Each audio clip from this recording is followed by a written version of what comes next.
Happy to be here, to be honest. I've been toying over, because in your guest book, right, and it's like favourite moment, and it's typical of me really, where I'm like, oh, fucking hell, I need more than one really. But meeting you, for sure. Being here, definitely. Oh, well, that's nice. That's nice. Sure. That's nice for you to say. Thanks. So I'll do a big introduction out of there. So we'll just crack on, and I'll just say, welcome along to Castle Ward. Thank you very much. Pleasure to be here. Happy to have you here. Yeah. So we've already given the premise of what this is about. We're just going to find out all about Gav Randall. So when you just met Mikey, you introduced yourself as Gavin, but on your Facebook you're Gav. Yeah. So how do you prefer to be known? Gav, because everyone always calls me that. That's quite interesting really. I never really call myself Gavin. Maybe it's when it's someone really new, an absolute stranger, perhaps. Right. Yeah. Okay, I'm just making sure that this is all working fine. It's all working perfectly. Yeah, people are calling me whatever. Been called loads of things. I was going to say, I'm sure you've been called some bad things standing out. By many, many people. We'll get to talk about that. So let's start off from the beginning. Yeah. Tell me when you were born and where you were born. Right, okay, interesting. So I was born in South London, 1970, 52. And within 6 months moved to East London, North London, Hackney, Clacton. Okay. Grew up there. Really interesting, actually. Growing up in Hackney in the 70s, had a great time. Loved it. Was an out there kid. So you mentioned you from the conversations we've had while you've been here. You mentioned you've got a brother. Is he just a one brother? Yeah, I've got a brother and I don't like saying half sister. But I've got a brother and a sister. Okay. But my mum obviously moved on, met someone else, and got a sister. Okay. So so you're obviously older than your sister, but your brother 2.5 years. Older, younger? Yeah, sorry, I'm older than him by 2.5 years. Okay, so you're the oldest. So growing up in the 70s, we're both the same age, so I can relate to that. Birmingham and Hackney are probably not worlds apart, but at the same time, did your family have money growing up, or were you quite poor? No. It's breadline really. You know, walk to the shop and only get the bus back because you was carrying. My dad brought me up. Mum left when I was 7. Dad brought me up, and proper breadline, free school uniform, free school dinners. My dad comes from an entirely different era, brought up during the war with rations, and it's very lack mentality in terms of look after the pennies and the pounds, look after themselves, that kind of methodology of looking at money. It was tough. It was tough. And I was a sensitive child, and I found it tough going as well, all throughout childhood really.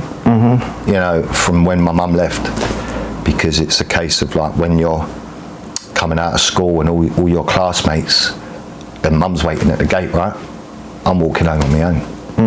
So I'm not sure whether it just skipped my head, but did you actually mention that your mum had left at an early age, or are you just referring to a conversation that we had before? Yeah, no, that's just a factor that, it's just something that happened. Tell us about that, exactly what happened then. Oh, okay, yeah, so... well, we won't go into detail. I can state the facts. Sometimes, right, my dad, he can't believe how much I remember. And he's like, are you sure you remember it like that? And I'm like, yeah. I was over the park playing football. I remember the leaves on the ground, so I'm trying to work out what time of year it was. And got back, and she was gone. Clothes was gone. It's like a missing persons case, really. And and it was a while till we heard out of her. But I remember following my dad around the house, and he was opening all the drawers and looking, and he's like, she's gone. So there was no indication? No Dear John letter. No. Especially for me, who's like 6 or 7, you don't really know too much. Like, all right, I think all children know what a happy relationship looks like. I think all children know what the look of love looks like in terms of their parents and how they communicate, and they're soaking that up and taking that on board, right? Because it's that thing of 7 years. That's when we pick up our paradigms. That's when we're getting our programming. from the last trimester of the womb to when you're 7. So your just brain is on record. You're looking at other interrelationships between humans, and your humans are your family or your caregivers. So it's really interesting. Now I'm armed with that kind of knowledge that I can kind of look back and think, wow, no wonder I'm a sensitive soul, or no wonder someone else might grow up like this, or no wonder this person may grow up like that, because it's not their fault. It just was observing their environment, and everything is environment, everything. Yeah. But yeah, I remember the day, recall it, and my dad's like, "You sure?" And I'm like, "Yeah, Dad, I remember following you around that house, and I've spoken to my mum about it as well." I'm like, yeah, my mum weren't in the best place. She just up to the left. Yeah. And then a whole load of nastiness went on between them. Okay. That you witnessed to. And then I was in between different parents, like be with her for a bit, be with my dad for a bit until custody got sorted. And my dad won custody, which is unusual in the 70s, right? Yeah, my dad won custody. How did that make you feel? Were you happy about that? Were you sad? I think, as much as certainly not happy, and that's nothing to do with my dad. I just think every child needs the nurture of the mum, the loving arms of a mother. But certainly wasn't sad that my dad was, you know, my dad done incredible things really.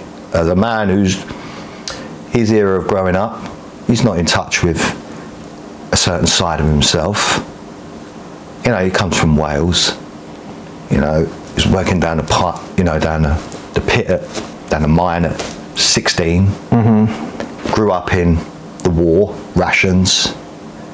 Great thing I remember reading, very impactful, from Louise Hay. If you wonder why your parents are like how they are and you want to understand them, ask them about their childhood. Yeah. And walk a mile in their shoes. And I've done that with both my parents. And it opens up. Did you do the exercise where she asks you to sit with your eyes closed? Imagine you're scared, mother as a little child, crying, and you comfort her. I've only recently, you're going to make me cry now. I've only recently just finished reading that book, so it's really embedded in my mind about forgiveness. Yeah, you know. That book, that woman, it just made the hairs on my arms go. I've got so much love for her, Louise Hay. There's a reason why Mark Wilkinson, incredible coach really, he tapped in straight away. That was the first book he got me to read, because he knew that's where I needed to go to heal, to start the healing journey. And I've got so much from that book. I've listened to the audio 3 or 4 times, and just, you know, when you hear something and you're like, wow, that's just so resonated with me. That is it. Just like the idea that we choose our parents. Everything in that book makes sense to me. It makes the world make sense to me. I can see you're going to get quite emotional throughout this whole conversation. I cry so easy, man. I'm a top colour blue. I cry so easy now because I'm more in touch with myself, and I give myself permission. And I know that every emotion in our body is there so that it can come up, so that we can express. Otherwise it gets locked in, and it's not good.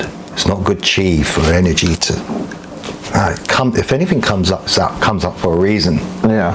Well, I think one thing that we need to point out, I would like to point out, is throughout the course of the conversation, you and I have met through Mark Wilkinson. We're both coaching clients of his, and this is in no way, shape or form a promotion or publicity for him. Just speaking, and yet, honestly, right? There is a lot of stuff that will come out both now and in the future with other conversations that I do that will refer back to a lot of that, and you mentioned about top colour blue, e-colours. At some point, you know, we'll discuss that further down the conversation. So I just want to, you know, draw reference to that. Okay, so definitely we'll dig deeper and find out about yourself and the journey. So that would have been quite a big defining moment for you. And then you stated about how you were a sensitive child, and that would have stayed with you then as you moved on. Let's skip forward to, you know, the formative years of 10, 11, 12, 13, junior school, getting into music because we have a common love for music. I've always loved music, and right? I remember when I lived in Hackney, I think my mum and dad were still together, so it would have been before 7. I remember having a little cassette player. I remember opening my bedroom window, right, and turning the cassette player up as loud as we can, right, and just putting it by the window so everyone else can hear. Right, okay. And I'd sit there and think, wow, I've always loved music and I've always wanted to share it with other people. Mm-hmm. And I was probably giving myself little clues as to kind of adulthood I was going to end up with. There's my front door. I'm just going to leave this running. I've just got to go and answer the door. One sec.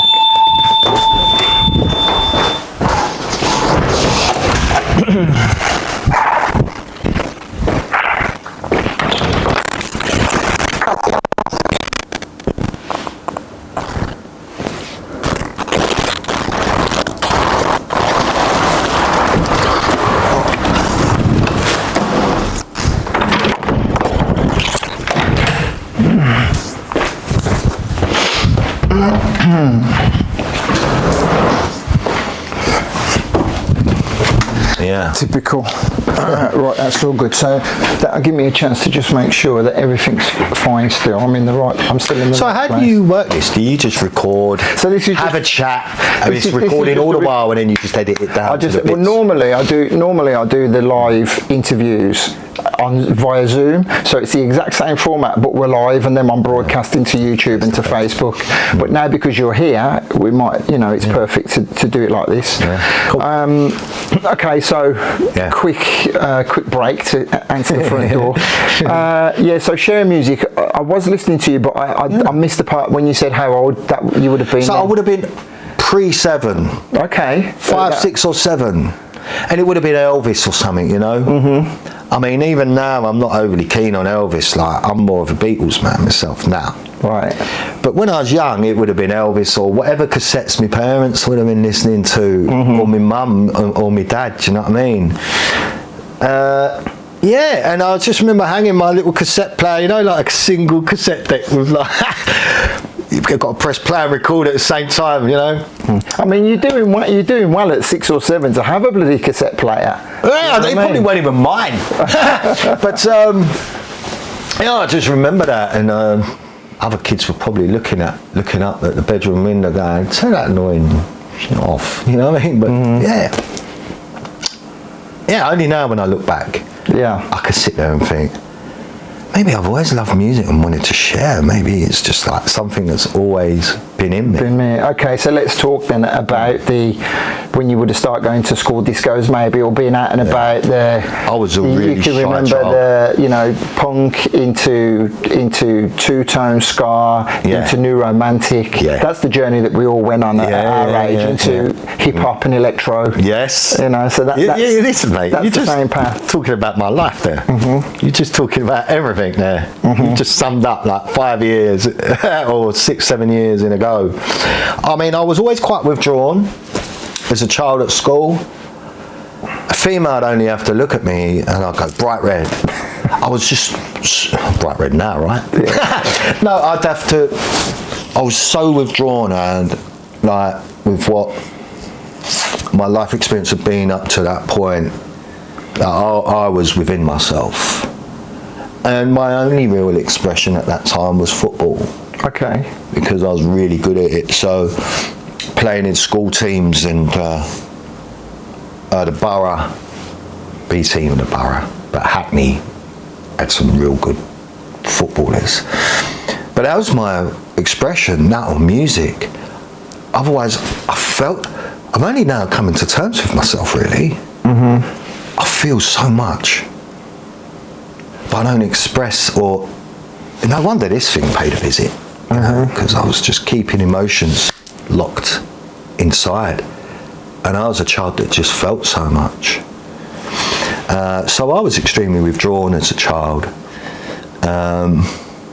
growing up with a lack mentality in terms of my environment. My dad was doing his best to manage, raise 2 boys. And go to work and try and earn money at the same time, and my auntie and my uncle came and stayed with us for a little while so that he could go out to work. And my dad was sleeping on the sofa, so that my auntie and uncle, who were quite young actually, probably only within 10 years of me, 10, 12 years of me, had my dad's bedroom. But the best thing was, he was a drummer, my uncle, right, in a band, right? And weirdly enough, it was my mum's brother. So there must have been an all right part of the relationship there, because they've come and looked after, because my mum and my dad were at war. So I was surprised how that panned out. But he had a drum kit, so he taught me how to play the drums. And to me, everything else was forgotten about, because it's just music and drums, and just like, it probably just took away some of the pain of what my life experience was at that age. Yeah, and it was useful. Yeah. And did you go on to get into any bands or anything like that? Yeah, but nothing really major. I learned how to play a bass guitar. What was I? I was probably about 18 round about then. I was getting into the live music thing. And yeah, learned how to play the bass. I had this old dude. He used to play slap and pick, you know. Careful of your microphone. Yeah, sorry, that's all right. All right. But yeah, that was just another interesting part of my teens, because I kind of went a bit wild. I got into the drug thing. Well, I was going to say, at 18 years of age, you slap bang at the birth of the acid house scene. Yeah. So you must have moved. Absolutely. Or I'll say you must have. I'm assuming you'd moved from the live into the rave. Yeah, because there was kind of like a hybrid happening at that time, when you had like the Stone Roses and Happy Mondays and all these kind of bands that 2 years ago were probably playing rock music. Yeah. Or indie music, and all of a sudden the ecstasy thing had come along and just swept everybody, right? Because it was such a beautiful drug to start with, in terms of just how it made you feel and how it brought people together and the effects it's had on society. Not all good, because as you know, there's been some terrible things happen because of drugs, but in general, it was the nation changed off the back of that. The thing is, it's been documented a hell of a lot, and this isn't that conversation, but it has been documented a hell of a lot about, you know, how ecstasy did change the country completely. Totally. And if people weren't aware of that at the time, I do say sometimes it is difficult to try and paint the picture of just how influential and how important it was, especially if you from the aspects of football violence. You know, football violence disappeared pretty much overnight. Because that's what they were doing instead. You know, you had the old West Ham boys and all that sort of stuff. You know, getting into pills and the drug scene and the house and the rave scene. And they were like, their eyes were open, just like everybody else. There wasn't no difference to anybody else. And yeah, just a real interesting. We were a danger, you know, because when the government starts worrying and having to shut a scene down and shut something down, you know, you're onto something.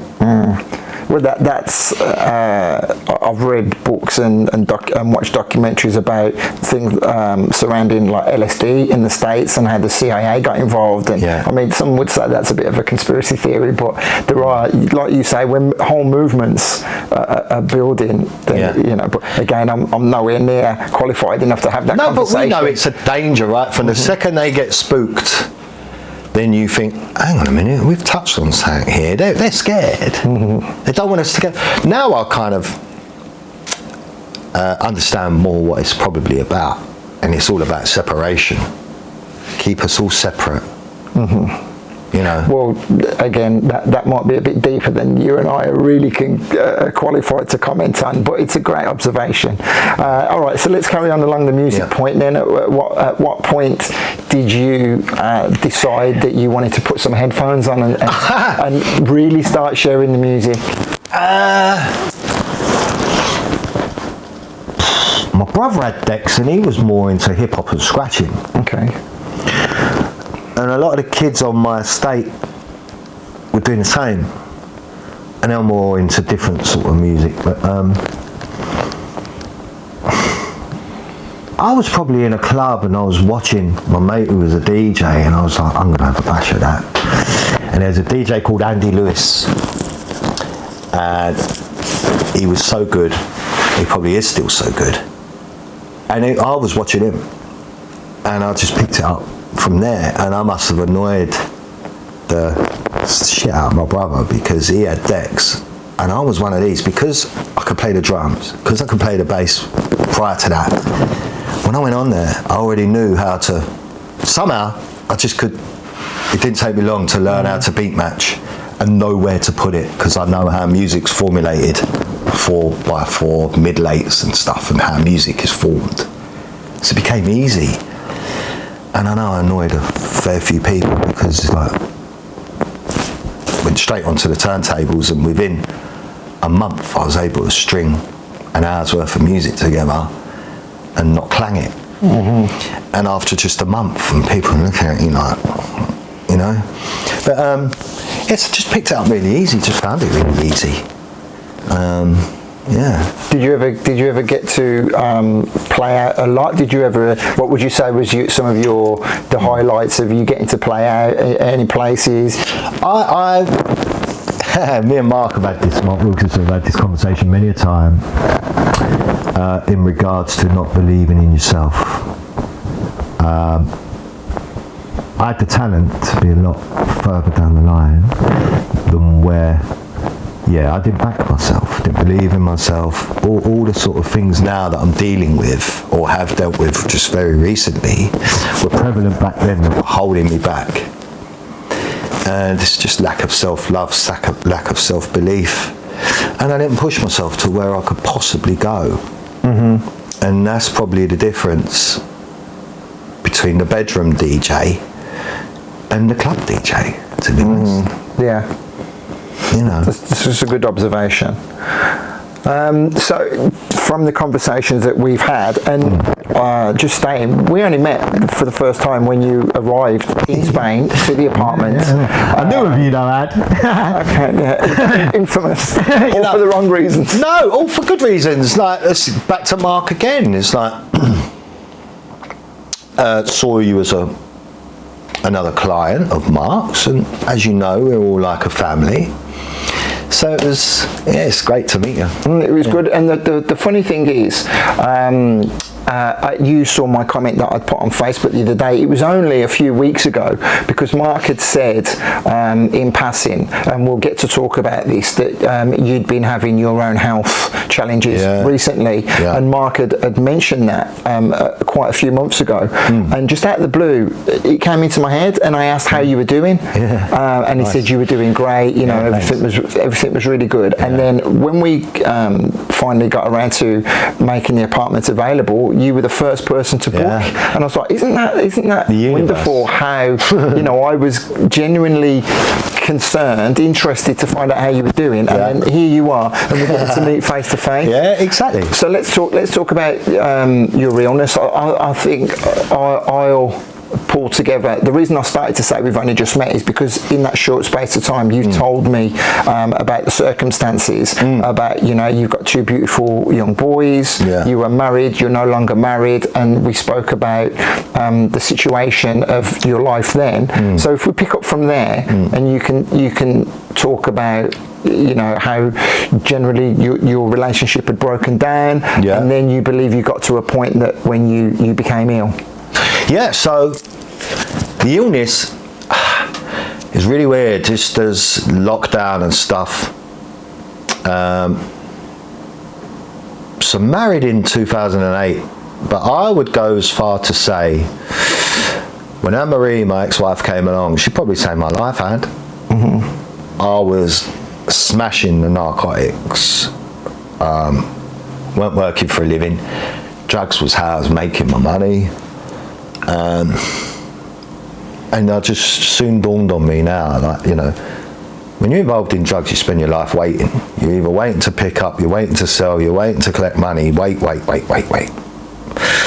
So that's how I was earning my money, and that's how I was spending my time, and I was taking a lot of drugs, and it was, I'd spent easily a decade high, like, to go back to when I was sort of, you know, when the rave scene kicked off, 87, I was 17, So my life in terms of up till 7, getting programmed from 7 until I was a teenager, I was struggling along with childhood stuff. As soon as I got my first job and was 17, I started taking drugs, self-medicating, up until the age of 29. And that's when Anne-Marie came along, and she probably saved my life. Yeah. Because she wasn't into anything. Yeah. Just a beautiful soul, a positive person came into my life and, yeah, made me grab hold of my life. Yeah. Yeah, probably saw me into loving myself, which I probably didn't do. Well, I know I didn't do. And I'm still working on loving myself as best as I can now. So recently, just before lockdown,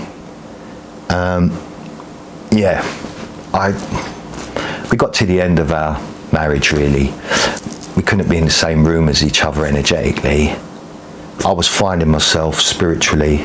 I didn't probably understand what was going on to a greater degree, but I was finding myself, and I had this thirst for going within, and the studying I've done since then. But I'd say the illness began then. The effect it had on me, when I left the family home, I was brave enough to say to my ex-wife Anne-Marie that I don't feel the same about you as how I used to. And that was it from there on, really. There's no going back on those words. So not long after I left the family home, and I slipped into depression and anxiety, and had 6 months off of work, and didn't take any pills though. Went on therapy, books, more therapy. Yeah, it's tough, but I believe, because now I know so much about how the body works, stress, if you put yourself under stress, the first thing to get shut off is your immune system. Your immune system takes about 65% of your body's energy. So when stress comes along, same as fight or flight, the body turns around and says, okay, I'm stressed here, shut off the immune system, because you need your energy to run away from that saber-toothed tiger or whatever it is that's chasing you from your fight or flight. But stress has that impact on you. And when your immune system's shut off, not just on the odd occasion, but for a while, that's when dis-ease can come in. And that's why it's dis-ease, because you're not at ease. We've all got every single dis-ease within us, but the body takes care of it. Our body just does its own housekeeping and tidies up, and we don't even know about it. The body's so amazing. But if you're stressed for any period of time, and then throw into that you're probably messing around with your system in regards to not only stress, but maybe the odd vaccine here and there, and I know that's controversial, but if you start looking at the immune system and what the immune system does and how it behaves, that's why this thing appeared. Because I gave it the window of opportunity. Cancer, is an opportunistic. So tell us exactly what had appeared and what you were diagnosed So with. it was very recently, a year ago, so it was Father's Day last year. And I was going out for a lovely Italian meal with my boys and Anne-Marie, my ex-wife. Up until recently, these were still little things we were doing, Mother's Day, Father's Day, going to have something, meeting with the kids. Kids loved it. And I was having a shave, and you know, as a guy, when you have a shave and you feel yourself right, and you're like, oh, yeah, that feels nice. There was a lump there. When I turned, now you see it, now you don't. And it was about the size of a £1 coin. I was like, oh, what's that? Where's that? Really, I was lucky to find it. I was lucky to spot it. And I went and arranged, took 2 weeks to go and see a doctor. She had a feel around my neck. And she's like, okay, I'll refer you. We'll get that looked at. Can I check your tonsils? I was like, yeah. I felt fine, Anne, by the way. I was in great shape. Felt the best I've probably ever felt. That's the irony, right? So I opened up my mouth for the doctor to have a look, and her exact words, and I'll never forget this ad word. Oh my God. When does a doctor ever say that? Yeah. Your arse rings. And I was like, what have you seen? What do you mean? She goes, she got the phone out, took a picture, and massive growth at the back of my tonsil. And she's like, okay. So she sent me for blood tests immediately, and now the ball's rolling. But oddly, I knew. Every friend was telling me, it could be anything. Could be a cyst, it could be anything. Yeah. I knew. I was like, no, this is sinister. It's like my higher self knew. Because our higher self is like miles down the road from where our 3D, this world self is. Mm-hmm. Our higher self already knows, has already seen, and already is trying to tell you. Like, and yeah, I kind of knew, and I was like, no, this is sinister. And people were like, no, you'd be all right, you'd be all right. And it was the 29th of July when I was diagnosed. And I still, hairs on my arms are just gone. And I remember. So what was the official diagnosis? I can recall the conversation, right? So firstly, they wanted to do a biopsy.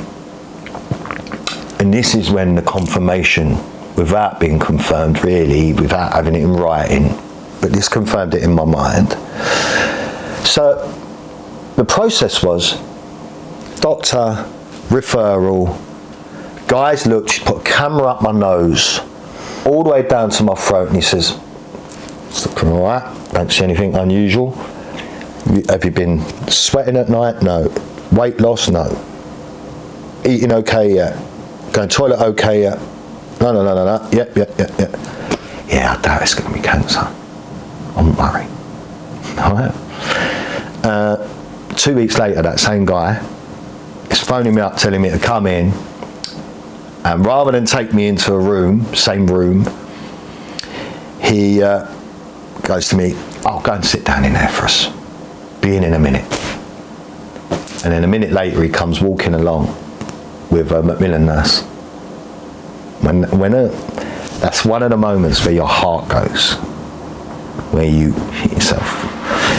When a Macmillan nurse walks in and gives you her card, and you're like, wow. And he was like, right, so it's cancer, I'm afraid. Because I guess there will have been hundreds upon thousands of case studies about how best to deliver that news to someone. Yeah. You know. Yeah. And they're doing it all the time. They're just ordering a cup of coffee. That's how it is when they're just telling you, you know. It's like, it's nothing. That's what they spend their days doing a lot of the time. See, he was brutal. So I can remember my response. I was like, okay, what stage we at? And he went, good question, right question. We can't determine that yet. Scans. That's how we know. And I was going on holiday 3 or 4 days later. And this was this time last year. And I'll tell you what, Anne, looking at your kids, and you're thinking, am I going to see Christmas? Is this my last holiday with my boys? Because you don't know. And you're looking at your 2 kids and you're like, wow, man, you know, is this it? Is this how I'm going? So, yeah, that was... So you were talking then about the higher self. You knew, and you know, very spiritual language. Was it since the diagnosis that you've had that way of thinking, or had it been years prior to that your language and your whole outlook had changed? Good question. I'd say it's progressed more and more in the last 3 or 4 years. Okay. Since I was a child, I knew it weren't religion for me. I knew religion weren't for me. But I can remember thinking, I don't know whether I believe in God or not. But I know there's something bigger up there, a creator or something bigger than all of us that's pulling the strings. And I remember thinking that when I was young, even when I was in the Cub Scouts, we had to go to church on a Sunday. Mm-hmm. So yeah, I think I've always been this sensitive, kind of spiritual, always want to see the love first kind of person. And at what point did Mark Wilkinson come into your life? So it was a lady, a beautiful soul, Leslie, who she'd known Mark a while, 20 years maybe. And she'd seen him transform into this, I don't want to say the word guru. No, you can say it, I'm sure you won't mind. Yeah, I find guru, yeah. But Jedi Master. Yeah, Sensei I call him. Sensei, right. And she knew what I was about, obviously. And she went, Gav, I think you'd fly, you know, if you had some sessions with Mark. And so just put it into context, how long ago was this?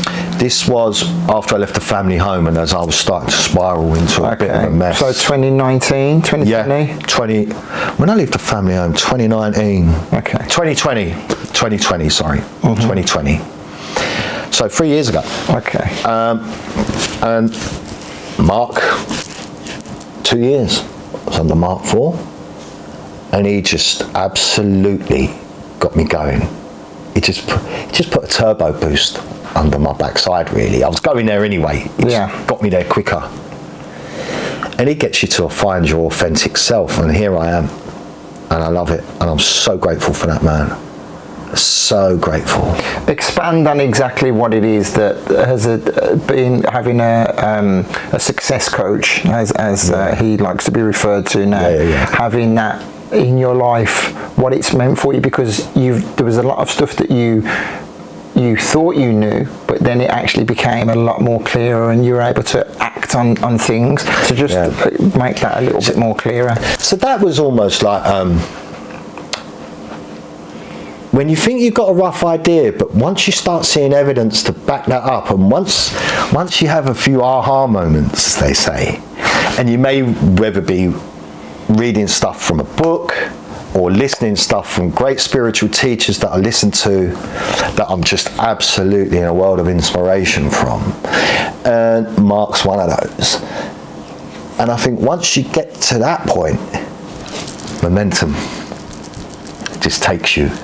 And Mark is so good at that. He gets momentum going and he knows where you need to get to from listening to you. And he just has this skill of just being able to just make people feel like, no, come on, this is what we do. It's all good. It's all in hand. Read this, read this, read this. And there's a running joke between Mark and I, and under our discovery call, he said, Gav, do you read? And I was like, I've read 2 books since I left school. He goes, oh, right, just out of interest, what books are they? And I was like, autobiographies, really, of a Spurs player and Billy Connolly. And he's like, let me tell you. He went, those who choose not to read I know better. have no advantage over those who can't. And I was like, can you say that again? It's like, those who choose not to read have got no advantage over those who can't. And I was like, mind blown. And that is almost immediately, like within the first 5 minutes of our first conversation. And that just struck a chord with me. And his ability to be able to pull out a saying or a phrase or a quote or something at the right time. And he had me from that moment. I thought, right, you've got me now. Yeah, okay. And Leslie was right. It took me 3 months to call him. I was putting it off because up until that moment in my life, I probably, anything that was good for me did the opposite. I didn't love myself. Probably disliked myself heavily. I mean, if you're taking drugs like how you are and not doing the best for yourself, you detest yourself.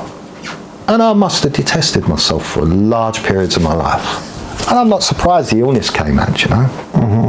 I'm not in the least bit surprised. I'm like, and it's interesting now it was in the throat. Yeah, because of that'll come back to the Louise Hay book, won't it? Talking about where it manifests. So let's go back to talking about the. So you were already working with Mark by this point, and you would have given him the news, and I'm sure he would have been like, "That's okay, we got this." He was, I remember going, well, I don't believe it's going to be anything sinister, Gav, but if it is, okay, we'll deal with it when it comes. And he was just so matter of fact, you know, and I'm there just like shitting myself. Until you got all the facts. You see, the thing with fear, the antidote to fear is facts, knowledge. Because once you find out about stuff, it's not scary anymore. And I just went like, it's like someone just plugged me into the power station, because I just went straight into knowledge. And the first thing I started doing was, okay, let me look at some people that are not, I don't want to say survivors, I'll say thrivers after their cancer journey, if you like. And there were so many people out there around that, you know, took different forms of treatment, doing different things at different stages, but it all come through the other side. And it doesn't need to be as scary as what people make it out to be. And we are so powerful, and I've learnt this now. People struggle when I tell them that I don't focus on what is taken away. It's given me so much cancer. People look at me like, wow, how can you say that? But it has.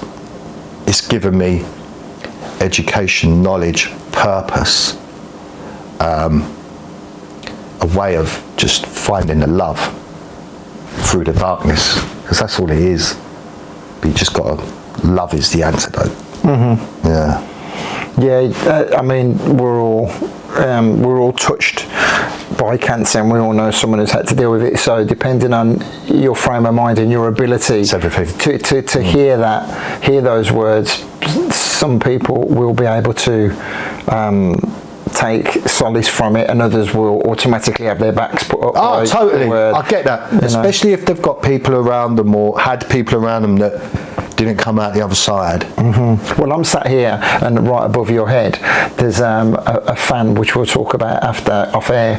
Amanda Reed was a very good friend of ours within the Vocal Booth family, who we lost to cancer. You know, so and there's so many other people I could list off in the last 2-3 years alone.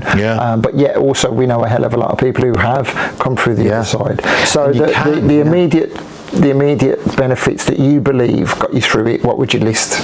What from what I got out of from your own personal journey? So the thing that has shown me is how much, one of the first things, how much love there was out there for me. Because throughout my life, from childhood, I didn't feel loved. I've never felt loved. And it's got me to a point of self-sabotage on every level, whether it be relationships, jobs, DJing, everything. Self-sabotage, because I didn't love myself. So it showed me, how much love there is for me out there. It also gives me a newfound, I thought I had gratitude. Mate, not even the same level as what I've got now. I wake up in the morning and I'm happy for the most basic stuff, and that I can taste my tea. And so that's where it's shown me so much. It's given me, it's the most humbling experience ever. If you ever are diagnosed with such a thing and you come out the other side, it's the most humbling experience ever. Because you realise how life can disappear just like that, or in a very, very short space of time. Well, people can. It sounds, probably hearing what I'm about to say in my own head can come across as quite flippant, but you don't need a disease to be able to have that realisation. No. At the same time. But it's next level after disease. That's why I said, like, I thought I was grateful before. Now, it's like turbo boost, gratitude. Because I've been shown that life can disappear pretty quick, or your life can change pretty quick. I was having a shave and then my life changed from that moment onwards.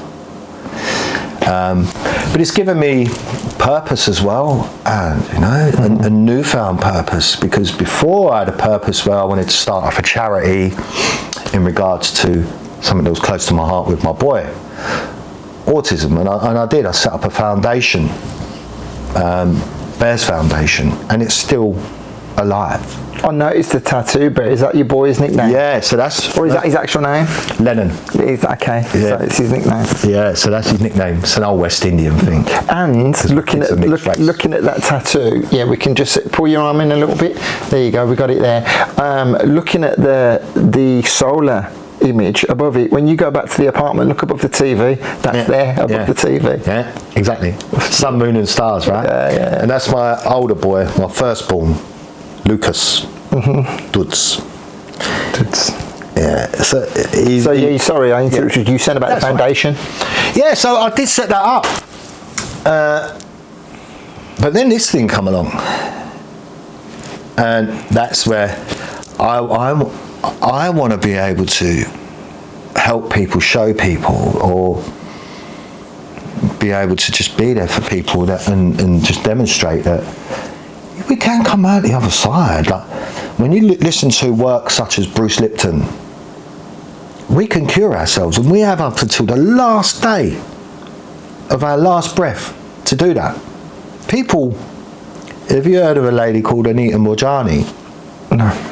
She's got a book called Dying to Be Me, and I remember when I heard her story, my mind was blown. But I would recommend anybody have a read of that. But she passed away, cancer the size of lemons under her arms and in her glands and stuff. And her family were sitting around, told to say goodbye to her. And she went to the other side, come back.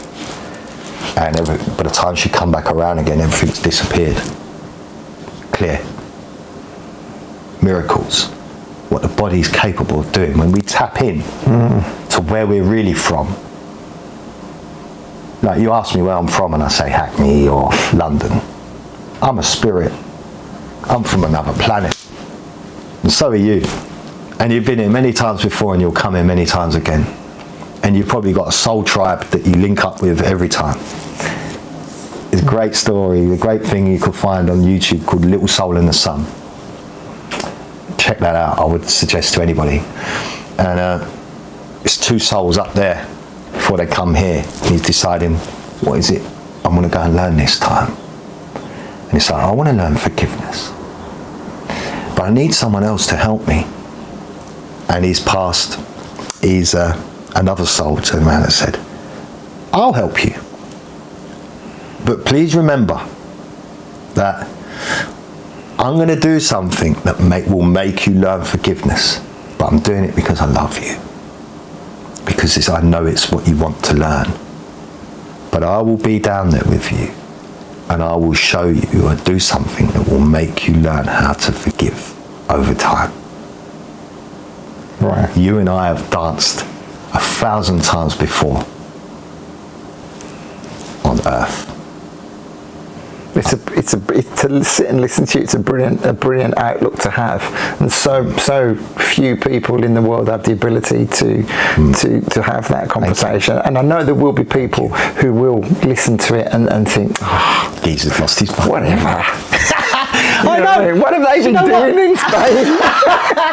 And do you know what, Anne? Like, I really don't mind care. or care, but I know there will be a few people who go, oh, man, he's gone. He's lost it. It's all right. Why should we have to die to realise and tap in to our own source energy that we've all got? And then we get to the end of our life and go to the other side and make our transition. And then you're like, but I've got to go back and do it again. What's that? Sorry, that's my WhatsApp messaging me while we're chatting. So it's all good. Okay, so I believe this with every fibre of me now, and I never used to. This is all just built up over time. In the last 4 or 5 years. So your new purpose now, on top of the foundation, is capturing all of this in a book. Yeah. So, I want to write, I want to talk on stage, and I want to just... So I've just created a new... Because I have to separate my personal Instagram to the name I'm going to write under, which is Gavi. Gavi. Yeah, a little bit like the wine. Gavi. Okay. Which is... I think it's a region here, isn't it? Gavi? I don't know. But, and that's the name I'll write under, because I'll probably drive some of my friends nuts, because I'm either posting a picture of me on holiday with my kids and talking about how much I love my kids, or something out there spiritually. My mates are like, you know, so I'm going to separate those, and it's not really an alter ego, because I'm not trying to be someone else or create a new identity or anything, but I just want to write under that and to be able to separate the two things, because that's what I want to do. It's what my place is in the world. I want to be able to maybe talk to audiences, well-being, a thriver, survivor, and just pure positivity. It'll be like what Louise Hay does, and a little bit like what Wayne Dyer does. I think you'll definitely shine on the stage. I think you'll definitely connect with a lot of people. The delivery is, you know, you're captivating. Thank you. That's really touching. Thank you, Annie. Oh, mate, thank you. Thank you for saying that. It's beautiful. Thank you. No, I think it'd be really good. And so over the course of this conversation, you know, as you know, I talk to a lot of people mainly about music stuff, but we wanted to have a more righteous conversation. And do you think we've covered everything in I mean, no, never. You know, we could talk till next week, Ad, and still have more to say, right? And as you get to know me, I could chat.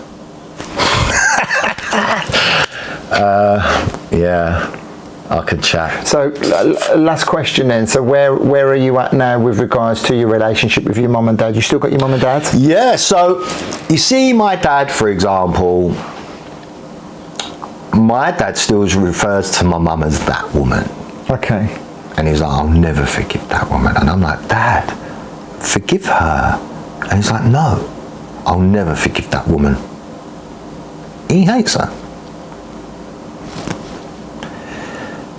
I don't think my mum hates him, but that's more about the individual nature of their personalities. That's how my dad is. My dad holds on to stuff.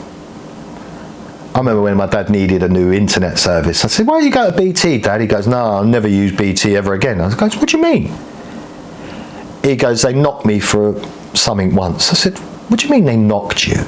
He went, yeah, I'll never use it. I said, how long ago was that? He went, about 35 years. I was like, wow, really? Back when Busby was still around.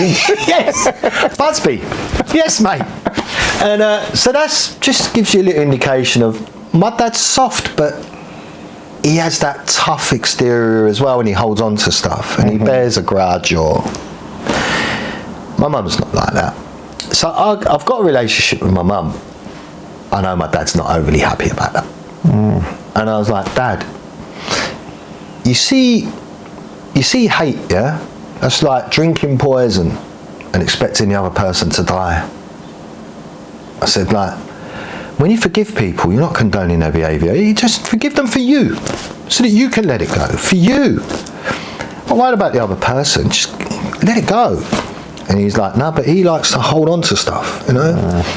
My brother, him and I are like chalk and cheese. He likes tea, he likes coffee, I like tea. I'm Spurs, he's Arsenal. Right? He just used to like being opposite to me, different, as a younger brother, right? He's the same as my dad. He won't talk to my mum at all, or my sister, or our sister, because his sister too. Not interested. And he still I think my brother really in part probably punishes himself. Yeah, because it's lack of self-love, you know. So Yeah, I have a relationship with my mum. When I came out after having radiotherapy, this was early December the 3rd was my last session of radiotherapy. And I very rarely use "my" as a word in and around cancer or treatment. I don't own a thing. I don't own it. But my mum rang me up. She's like, "Come and get some loving. Come and get. I'll wait on you, hand and foot. I'll show you after pictures of my neck. It was melted, even more so than now with the sun. No, it was melted, and I couldn't eat. I couldn't taste. I couldn't even eat more than 3 or 4 mouthfuls of soup. Like my whole." All there was getting treatment.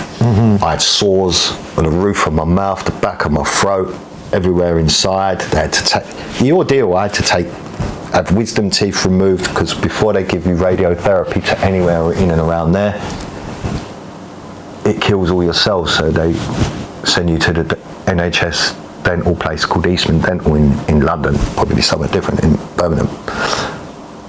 And they x-ray you, and they took 2 wisdom teeth out. Another thing, cancer, I used to have a thing with a dentist, right? I used to be scared of the dentist.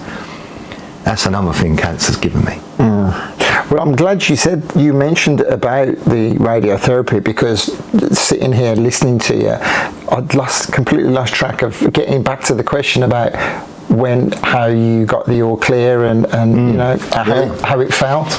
Mate, so the way they told me about, "Sorry sir, but it's cancer, I'm afraid," right?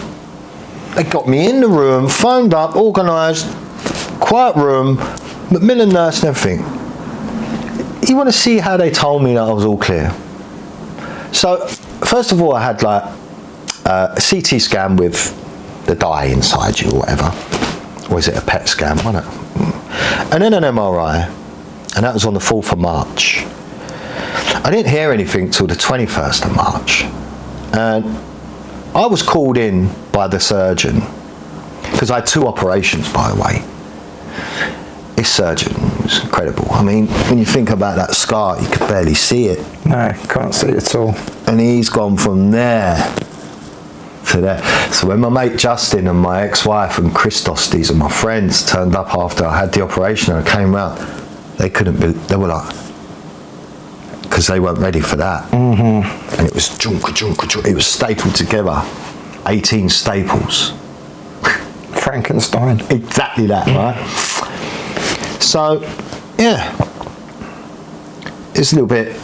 So the surgeon called me in and he said, "We're not a camera in your nose," and he was like, "Okay." I've got to the point, and I suppose many others do as well, in the same situation, is appointments come at you left, right, and centre, and different people, different departments, different this, different that. And in the end, you stop caring about the appointment. You just, "Oh, I've got an appointment. I'll just go. What's it for? I don't know. Find out when I get there." This time, there's a camera up the nose, and as he's putting his camera together, right hand, and he's talking to me like a secondary conversation, right? And he's going, "So," as he's piecing his camera together, he's like this. He's gone, "Did anybody speak to you about your imaging results?" I was like, "No, I thought that's what we're here for." "Oh yeah, they're all right. No worries, no issues." I said, "What about the MRI? Did you have an MRI?" I said, "Yeah." I said, "Let me go and check." Left the room, come back, carried on putting his camera together. "Yeah, that was fine as well, no issues."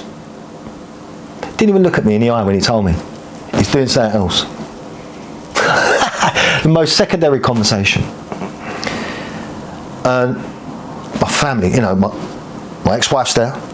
She was a rock on the journey. She's different class on the journey. Wow. She was just like straight, right, I'm gonna look after you, we got this. And she saw me through it. And the strange thing is, I've digressed, but the strange thing is, on this journey is, there will be people that you lose along the way. Don't mean lose in a death way, but friends that you shed along the way, and people. Because the people that you think have got your back don't always do. And the people that you don't think have got your back can surprise you. And of all the people that I've listened to or heard, they always tell me that there's one or two, if you wrote down a list of everyone in your world, there'll be some big names in there that fall over the wayside on your journey, where some people just can't manage it. And that's been true of me as well. There's been some people that have surprised me. I'm like, wow, you were really there for me, and I've got so much love for you. And there were some people that was like, wow, that was painful. I can't believe how you behaved. I can't believe that. Mm-hmm. But you, being the person you are, you understand there's a reason for them being that way, and you forgive them. Yeah, I do forgive them. And it's that thing where sometimes you can love someone, but you have to do it from afar. Mm-hmm. I get that. And I do love them, and I have to do it from afar. Mm-hmm. Yeah. Well, let's get back to the man in the camera. The man in the camera. And so this is, so I'm like, is that an all clear? All right? And he went, yeah, for now. I was like, he goes, but we're going to have to keep a very close eye on you, I'm afraid. He goes, I want you in every 6 weeks. He puts this little camera up there and it goes right down my throat. He goes, if anything comes back, we want you to get it early. The projection of the medical industry is a powerful thing. They sow a seed in your mind, and if you believe them, you could be in trouble. Mm-hmm. Don't believe it. As Deepak says, one of my favorite spiritual teachers, the body, this is one of the most mind-blowing things I've ever heard anybody ever say, and the body is not a thing, it's a process. The human body isn't a thing, it's a process. I was like, wow. Because my body's different now to when I was 45. Mm-hmm. Your body's different. Your body's different every day. From when you were young to when you're a teenager to when you're in adulthood to when you're an infant. He's right. That's amazing. There's all these different nuggets of information and the way that people can deliver things to you, and make you see it. And you know what? And he says, believe a diagnosis, but question always and don't fully absorb a prognosis. Yeah. Mm-hmm. Because we are that powerful. This is a lot of stuff I've learned from getting into Bruce Lipton's work. He's a gene, T-cell, stem cell scientist for the last 50 years, and all of a sudden it's just, everything's just spiritually gone for him, right? And he turns around and his work's incredible, and it was a real help to me when I was going through this thing. And it's how powerful the body is, and we are so powerful. And one of the things he says, it's called the biology of belief. Right, and at first it's a bit sciencey, but once you get to the real nuggets, and it's mind-blowing work. If you believe someone when they tell you you've got 6 months to live, you will die bang on time. That's how powerful you are. Mm-hmm. Yeah. And when you believe what you believe, and if you turn it around and you believe, no, I'm not having that. I'm well, and you believe it, and you couple that with eating right, sleeping right, and all the other holistic things we can do. See, that's what I done. I threw the kitchen sink at it. I had radiotherapy, surgery, plus I did all the other holistic stuff. Not all of it legal, but I done it and come out the other side. Right? Mm-hmm. Better than ever. Better than ever. And that was end of March, April? Yes, first day of spring, 21st of March. So it's like 3 months ago, 12 weeks, something like that. And that's why from that moment I said I need to, so we're going to beautifully go full circle here, right? From that moment I'm like, as soon as I get the all clear, I want to go and sit on the beach for a few days. Thank you. Just sit on the beach, just by myself. And here I am. You just fell into you was part of the university plan as well. Mm-hmm. And it's a beautiful thing. Isn't it just? It's to hear the story in that way, and as you say, bringing it all back around, it's brilliant. Yeah. Is there anything that we've missed, do you think? Probably. Shitloads. That's all from the book, right? How long you got? Yeah. Mate, we could talk here for a week. Mm-hmm. Because of the life story. You know, I've just given you a 5-minute taster. Mm-hmm. Well, you say 5 minutes, an hour and 5 minutes. What's an hour between friends? There you go. There you go. Okay, so the whole purpose of me doing these things is to, of course, I've been doing it for I've been interviewing people for a long time, whether they're famous people, not so famous people. Everyone's got an interesting an important story to tell. Yeah. Way before we took on this apartment, and my idea was to invite people over to come and spend some time at the apartment, mainly friends in the music game who want to come and enjoy a few days, and then take the opportunity to talk face to face, because usually I'm doing it over Zoom. So thank you for being the first guest. Thank you for having me, Andy. Like, I'm so blessed to be here and to have met you. Because sometimes the thing with Mark's group is sometimes it's a little bit, what they call it, long distance, or it's at arm's length, because we can't always be in the same room, right? But this is gorgeous, this thing here. Like, so how it worked out, because I was looking for places to stay, and the amount was silly money, and I thought, no, if I'm going to spend that kind of dough, I've got to take my boys, really. I've got to take my 2 kids away for a summer holiday. And you came along at the perfect moment, with the perfect property, in the perfect location, at the perfect time. Right. And do you know what? Only the universe is capable of planning something. You ever have stuff occur and you just think, that had to be you, universe, because humans aren't capable of such coincidence, and I don't believe in coincidence or luck. Well, over the course of the incoming interviews and me telling my own testimony, having worked with Mark, it was because of Mark who pushed us, myself and my wife, into taking the plunge and taking on this apartment, and then giving us the faith and the courage to, see the vision, believe it, and make it happen. And that's exactly what we've done. So, an unashamed plug for the apartment and the location. Tell us what you've enjoyed over the last few days.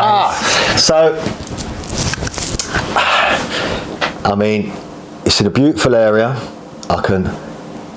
You don't get much better than being able to walk to a beach within 5 minutes, right? And it's just a gorgeous apartment. It's got everything you need. It's modern, clean, location.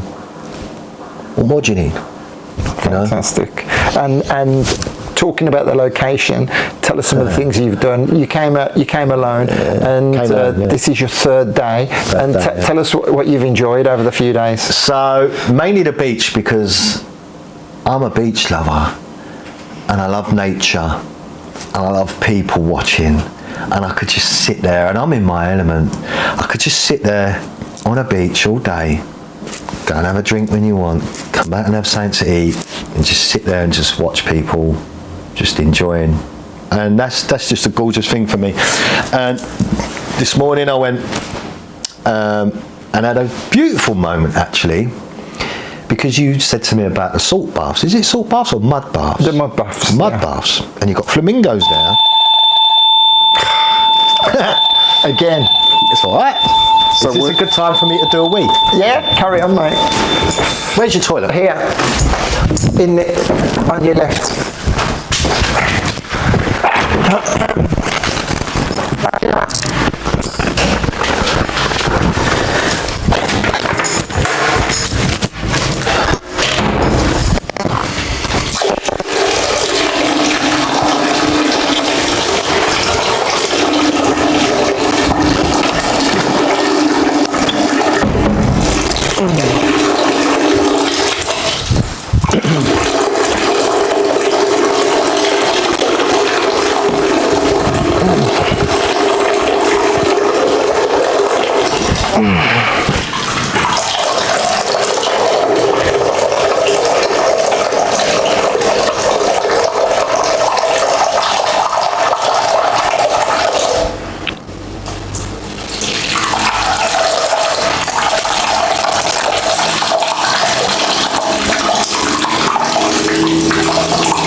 I'm just thinking we've got all of that.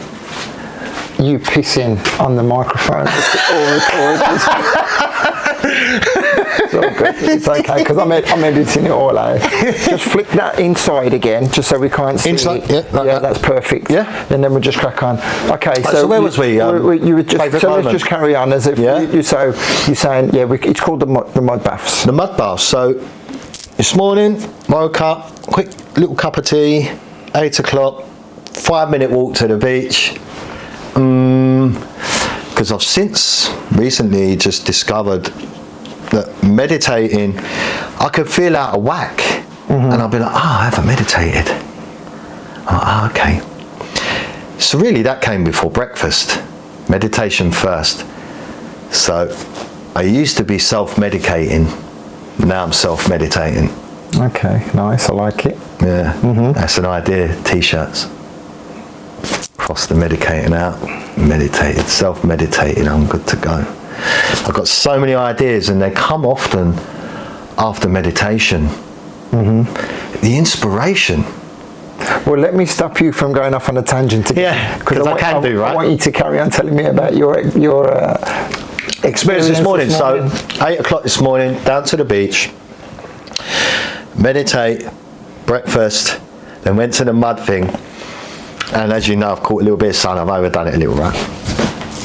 And there's a group of locals there, but they were older, like in their 80s, and it was all couples, but they were all together, and it was a beautiful moment. It's gorgeous. So I walked along, it's like a little pier thing, isn't it, there? Yeah. And I'm like, hola, is it buenos dias?